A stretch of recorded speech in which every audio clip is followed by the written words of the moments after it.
Hi, how are you today? We now come to the issue of competition. Every time I ask managers, is there a high degree of competition in your industry? They habitually say something like this: it's unbelievable, it's ferocious, it's dog eat dog. And yet they all know that there are some industries which are more benign in terms of competition than others. Let's look at one. Here's the pharmaceutical industry in the United States, and if we look at its profitability over a 10-year period and then compare it with other industries, we can see that it is just so much more profitable than other industries. Why is that?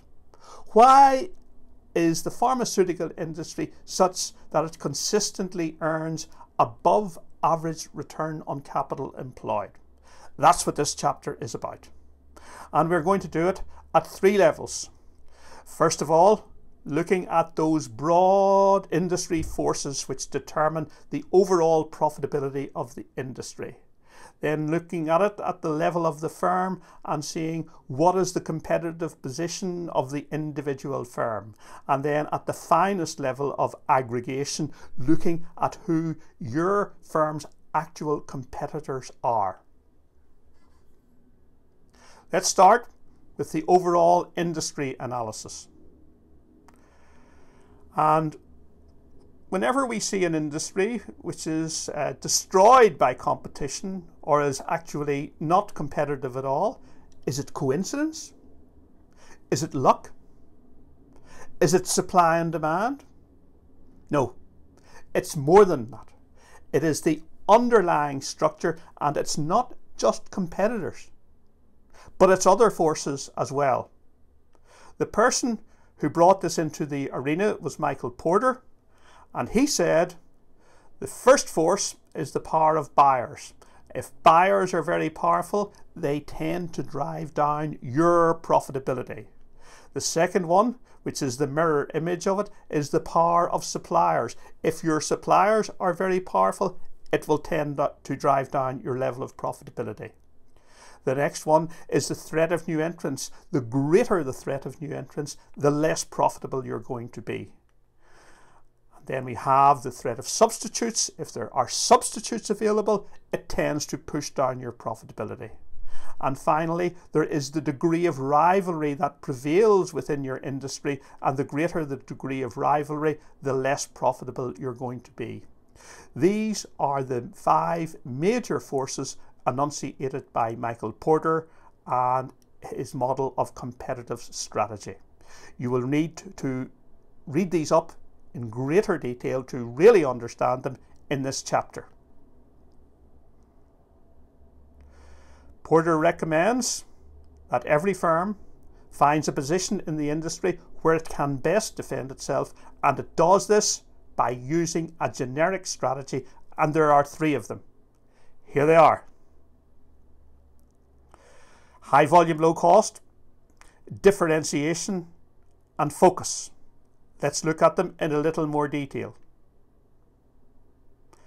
High volume, low cost proceeds as follows, where in all industries, well, most of them anyway, we have a cost curve as shown there and a prevailing price. And in high volume, low cost, it asserts that those firms who have the highest volume or highest relative market share are likely to be the most profitable. So we can see for a small firm, it's likely to make a loss, and for a large firm, it's likely to make profits. High volume, low cost. That doesn't mean that if you're not the largest, you can't be the most profitable. Not at all.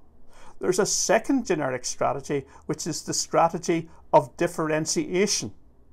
And this strategy asserts that indeed you have an industry cost curve, you have, as before, a prevailing price, and crucially, you also have a premium price.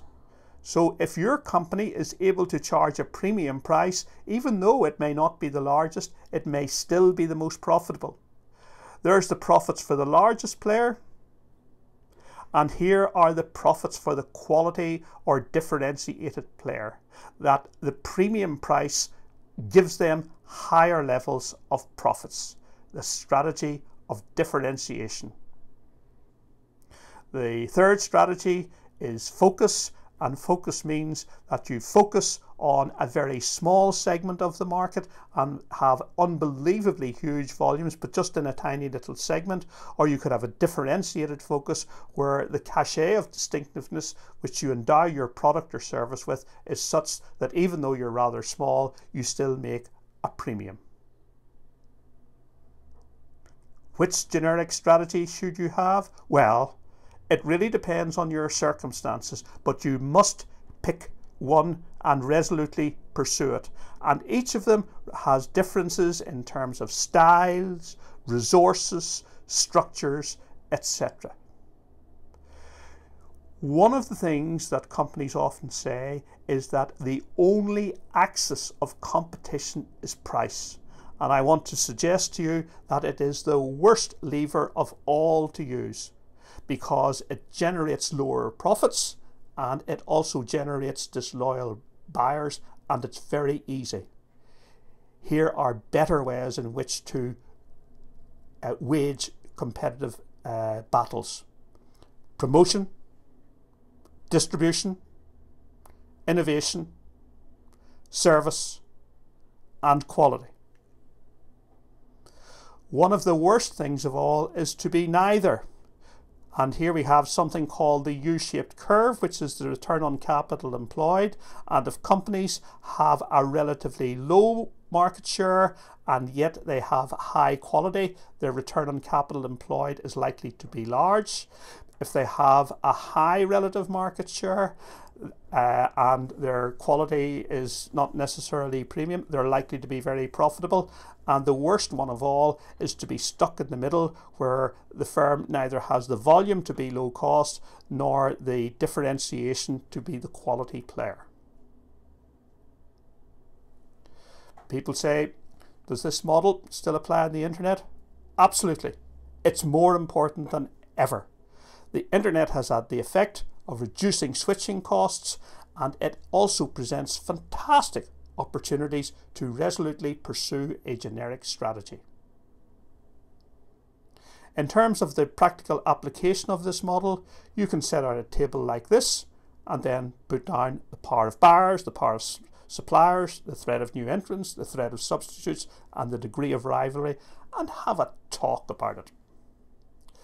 Second level uses the strategy compass, and here we take competitive position, and as before that's rather small, so let's make it a little bit bigger.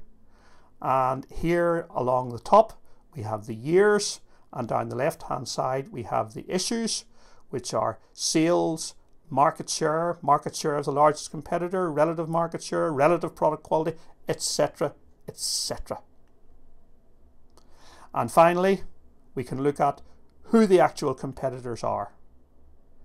And we can have down the left hand side the name of the competitor. I wouldn't do more than 6, probably about 3 or 4 is okay for most people. The second column there talks about the main person, and this is great in working with companies. We say competitor number 1, who's the person who drives that along? What is the person like? What have they done in the past? What are they likely to do in the future?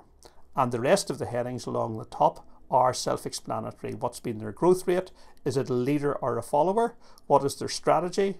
What is their strategy in terms of growth? Is it organic or acquisition? And what should our strategy be to deal with this competitor? As usual, almost everything is Apple, and it just remains for me to thank you for listening to this podcast. We hope that you enjoyed it, and we hope that you listen to some more. Thank you and goodbye.